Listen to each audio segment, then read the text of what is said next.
Good afternoon, everyone. It's my first time doing this, so I might be a little bit nervous. It's for God anyway. Amen. Let's open our Bibles at Ecclesiastes 11.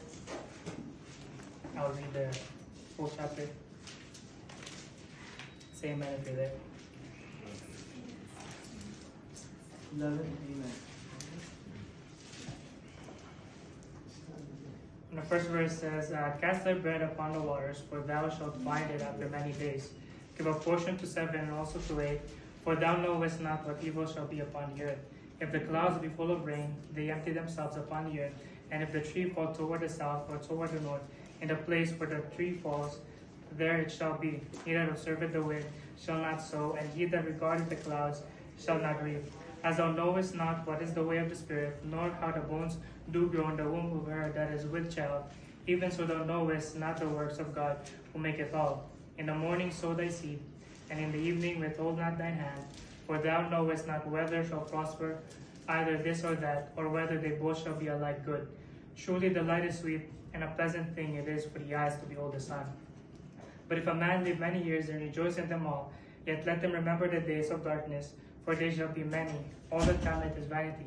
Rejoice, O young man, in thy youth, and let thy heart cheer thee in the days of thy youth. And walk in the ways of thine heart, and in the sight of thine eyes. But know thou that for all these things God will bring thee into judgment. Therefore remove sorrow from thy heart, and put away evil from thy flesh. For childhood and youth are vanity.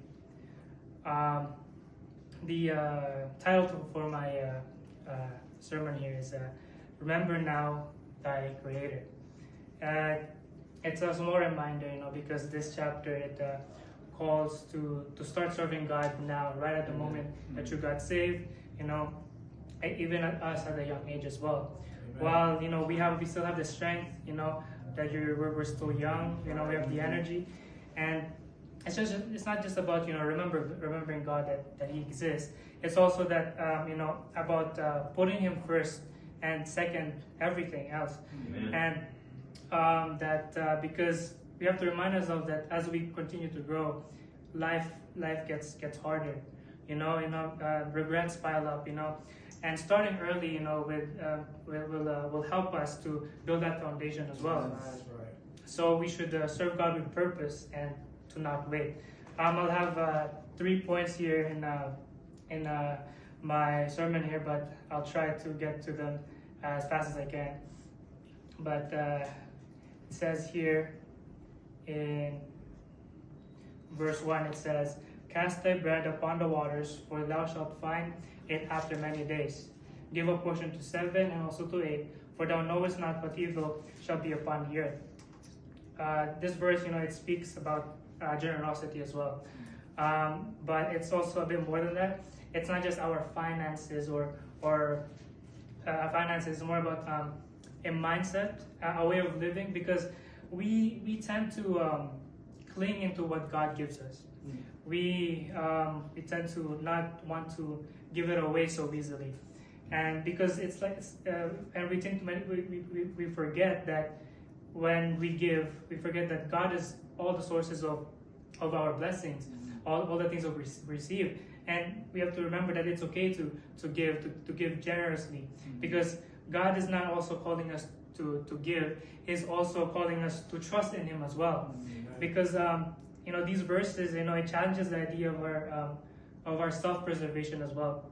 Because we want to hold on to things, we want to keep things out of fear, out of busyness, and sometimes we're too uncertain of what the future holds for us. And that we just want to keep those things because we want to feel comfortable or feel safe in what we have. But that's everyone.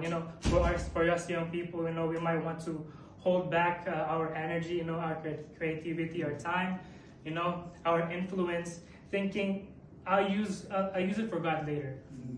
And then but God keeps telling us that to cast it now, to give your portion right now. Use what you have that God gave you, to use it right now. Even for us adults here, it says here, we tend to, you guys give a different kind of reason, not the same thing, but you guys make excuses as well. You guys say we've got responsibilities. You know, we're planning stuff, we're working, we're saving, we're trying to provide. But you know, it becomes a cycle. It makes it easy. It's like it's easy to live like that, to just keep doing the same thing. But you know, you guys keep saying I would give more or help more, you know, serve more, you know, love God more, but you just say I'm just too busy, you know, too drained, you know, too unsure what the future holds. But God says you don't know what evil may come. Amen. I give now, you know, don't wait until everything's perfect. And He's asking us to trust in Him, you know, with what we give. It says here, where is it? One moment. It says here go to 1 John 3:17.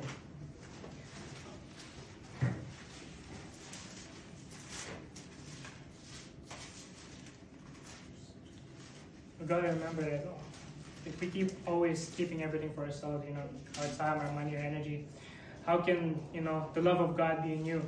It says here, but whoso hath this world's good and seeth his brother have need, and shutteth up his bowels of compassion from him, how dwelleth the love of God in him? You see, God gives us what we have so that His love can flow through us, not stop at us. You know, He might be using you to answer someone's prayers. You know, He might be using your time, your visit, your kindness, your encouragement, or even your money or your talent even to reveal His love to someone else.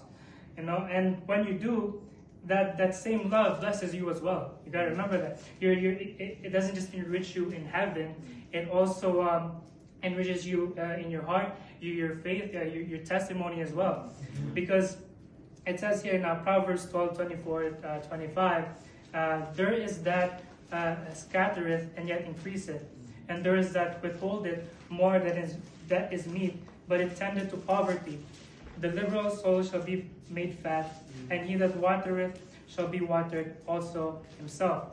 You see, you don't lose when you give. You continue to grow. You know, God doesn't forget your sacrifices. You know, the things that you give, He multiplies them. You bless others and He blesses you. That's how it works. This applies just not in, doesn't just apply with finances. It could be, He could give you more time, you know, more life, you know, more energy. You know, He could even bless you in your service, you know, give you more strength, and then He could even answer some of your prayers. And we tend to also forget that sometimes the tables turn. You know, we forget that one day we might be the ones who are in need. You know, whether physically, you know, emotionally, or spiritually, that the seeds that you sow may not be the same seeds that, you know, maybe the same seeds that someone else waters. You know, when you're watering somebody a plant, and you have to go and you have to leave, someone else has to water the plant. It didn't make sense of that analogy, but someone else that you help might have helped you afterwards in the future. And that's why in Ecclesiastes says, give a portion to 7 and also to 8. Because there may come a time, you know, a day when you can't give, and someone else will need to be the giver in your place. So God says, "Oh, cast your bed is scatter your proportion." You know, you don't know what the future holds. You know, but God does, and He rewards those people who trust in Him enough to let go. And we continue to read here in verse 3 and 4 in Ecclesiastes. It says, "He that observeth the wind shall not sow, and he that regardeth the clouds shall not reap. As thou knowest not what is the way of the Spirit, nor how the bones do grow in the womb of her that is with child, even so thou knowest not the works of God, who maketh it all." It says here that if the clouds be full of rain, they empty themselves upon the earth, and the tree fall towards. It's basically saying that it's talking about people who just look in the sky, just waiting for the perfect moment, you know, trying to see if the clouds will go away, trying to see if the winds will stop blowing, if the right circumstances are right. But it's not actually gonna come. We'll never always have the perfect moment. Sometimes it never comes, and if we keep saying that, I'll just start reading my Bible when I have more time. If we keep saying I'll be serious about God when when I'm more mature, I'll witness when I'll share the gospel when I'm more bold, more confident. When I know how to share the gospel, which we can help you with that. But it says here, if you make another excuse like I'll serve later, right now, I'm just trying to figure things out. You can't be doing that. At first, it seems harmless, but the Bible says that kind of mindset leads to nowhere. Because you're never going to feel 100%, like I said. There's always going to be a cloud in the sky, the wind blowing, and there's always going to be a reason not to do it. But you should do it anyways. Right. Yeah. You don't be like that farmer who's always staring at the sky, seeing if he should plant anything because it's gonna rain or it's gonna be too cold. Because what he ends up happening to him, he never plants anything. He never harvests anything either. And it says here that it's kind of like a perfect picture on waiting for the right condition, and we miss every moment that we wait for that. And we gotta remember that time doesn't stop as well. We continue to grow. Life doesn't pause so you can get your act together.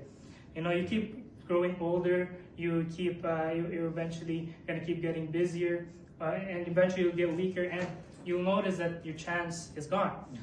And especially for us young people here, we always tend to say, I definitely said that I want to live a little first, let me have fun, I'll get serious about God when I'm 30 or 40, but that's not good, Later isn't promised to us. It's, and the longer we wait, the more baggage we build up.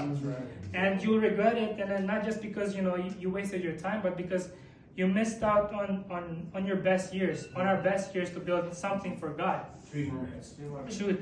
And for adults, once we make reasons, once I'm less busy, when things calm down, once kids are older, when the bills are, it's never, your life is always going to get busier, and always waiting is not good. And it becomes a continuous habit as well, and that it's kind of sad that if you do that, you built your life where God is always in second place. Right. And it says, when you continue reading, it says, Proverbs 27:1 said, boast not thyself tomorrow, for thou knowest not that a day may bring forth. You don't know if that opportunity to serve or to share the gospel, to help or to grow spiritually will come. So, if you'll have that drive anymore as well. And I'm going to have to skip a few of this here. Let's see. Let's go to verse 5 and 6 here. As thou knowest, in Ecclesiastes, as thou knowest not what is the way of the Spirit, know how the bones do grow in the womb of her. That's the wrong one.